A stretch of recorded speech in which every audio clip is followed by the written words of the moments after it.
Facciamo insieme questo strudel salato con zucchine, prosciutto e formaggio filante. Tagliamo a fettine una zucchina e poi grigliamola.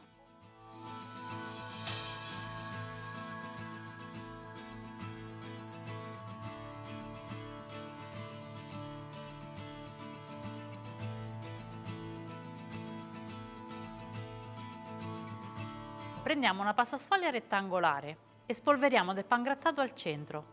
Questo è un trucchetto per togliere l'umidità in eccesso, evitando che la pasta sfoglia si bagni troppo in cottura.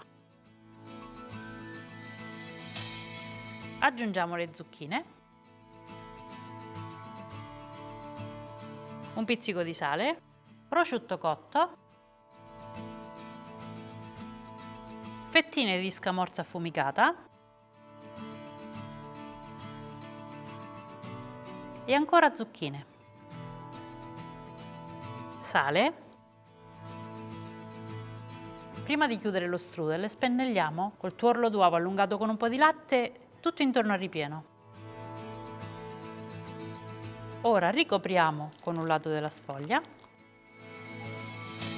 e sigilliamo bene tutto intorno. Spennelliamo la superficie col tuorlo dell'uovo.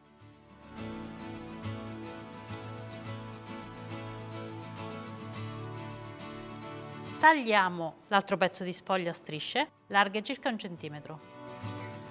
E ora prendiamo ogni striscia, la arrotoliamo un paio di volte e la attacchiamo sopra.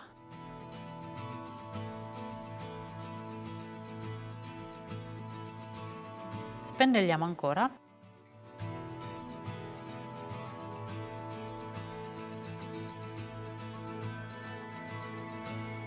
Sistemiamo lo strudel in una teglia e ora inforniamo e facciamo cuocere a 180 gradi col forno ventilato per 20-25 minuti.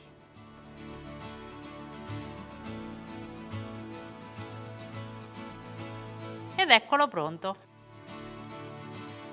Potete cuocerlo anche in friggitrice ad aria a 170 gradi per 12-13 minuti.